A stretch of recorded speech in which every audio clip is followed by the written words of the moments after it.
With all of that being said, we did want to go ahead and throw some wild-eyed predictions out there so that, that's what you do. What fun is it if we can't make total fools of ourselves in like a short period of time that you guys can hold against us? But anyway, here it goes. Yeah, clip it. Go ahead and hold it against us, as you all like to do in the comments. Yes, I occasionally do read them. We'll take our medicine, don't worry. Okay, number one, it will not shock you. Great minds think alike. We both had the same one. Trump will likely be indicted. Indicted in sometime in the year 2023. But for those who are clapping, it may not be the result that you want. Because let's lay out a couple of different scenarios. Okay, Trump is indicted. Well, now he is stronger in the GOP than he ever was before, like he was during the Mar-a-Lago raid. Squeezes out anybody from even attempting to run against him. He raises $100 million on persecution and very easily sails to winning the primary or being completely and totally uncontested. Possible, very possible. But yeah, I mean, if you look at now, you've got this special counsel whose name I can never remember because it's so bland. Is it Jack Smith? Is that the dude's name? Jack Smith. So fact check. He seems like he's moving pretty quick. He just issued a number of subpoenas to election officials in places like Wisconsin and Arizona. The writing looks like it's pretty much on the wall here. So this, of my predictions, this is the one I feel sort of the most confident about. It's very likely to be tried in DC. I think that's a very unfavorable climate for him. So not looking good for him on the legal front. My second prediction, it might be more of a hope than an actual real prediction, but I am hopeful that the war in Ukraine will end this year.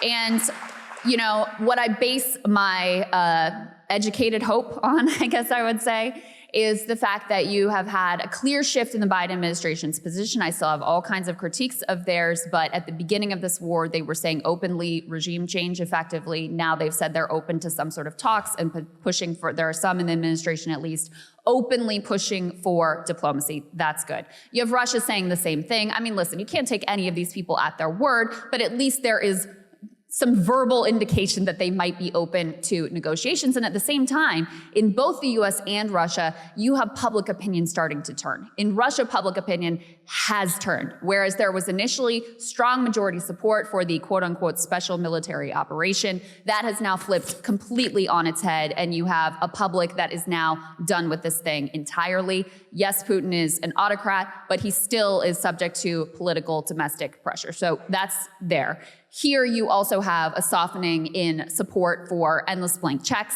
You have it falling on the list of priorities for Americans. And of course, you have continued high energy prices, which put pressure here, put pressure especially on Europe. And I think the European nations have always been basically following our lead. And we're always more open to diplomacy to start with, especially France and Germany. So those pieces together, and then when you combine it with a really brutal, awful, negative one, which is that with these hits on Ukraine's infrastructure, they are facing a brutal, cold, hard, difficult winter.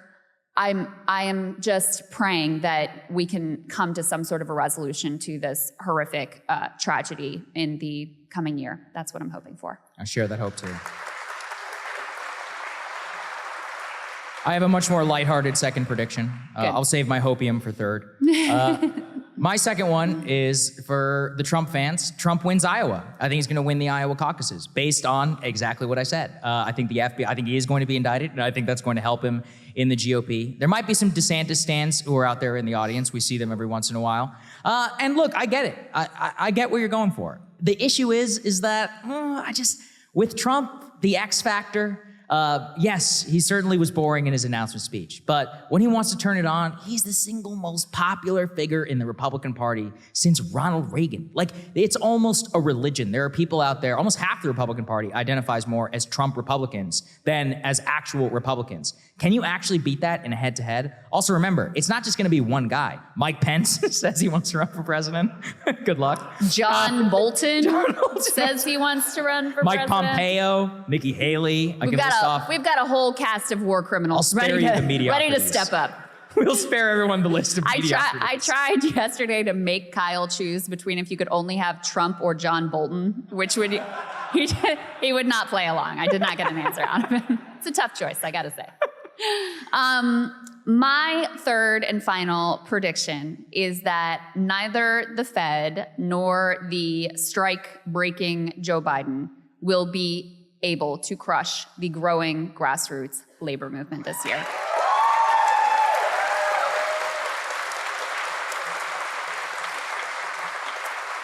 I think after the pandemic, when workers realized their bosses would literally kill them for profit, that was a bit of a game changer. And not only that, you got the American people wholly behind workers. They were behind the rail workers, even when they were told that, hey, if they strike, it'll be tough with the economy. And they said, we don't care. We back them. They deserve sick days.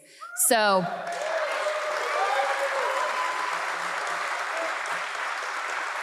I do not see that militancy diminishing across, white collar, blue collar, service sector. I think that could be the single most transformative thing that we see in our politics and our nation for working class people over the next decade, and I am so glad as hell to see it.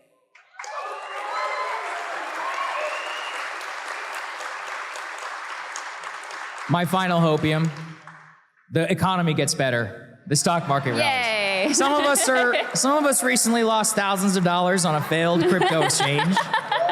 So this might be biased. Look, the inflation, it's still bad. It's slightly cooling. That's what they say.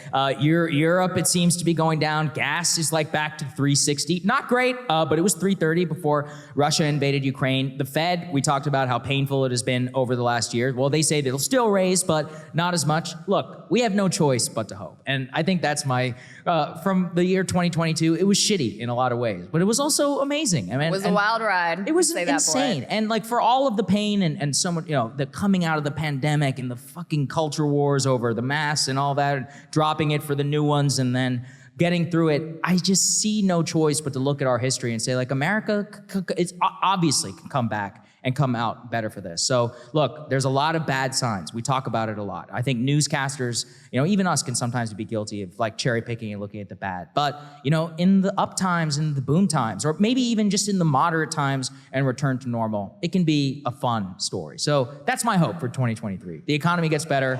All of your lives get better. The drinks get a little cheaper. There you go. All of that. All of that. Hey guys, ready or not, 2024 is fully upon us now, and Saagar and I have been brainstorming ways that we can really up our game for this critical election. Yeah, we rely on our premium subs to expand our coverage, to add staff, to upgrade the studio. We just want to give you the best independent coverage of this election, which is possible. So if you can help us out, become a premium subscriber today, breakingpoints.com, or the link is down here in the description video. It really means the world to us, and if you like what we're all about, this is the best possible way to keep us 100% independent, working only for you.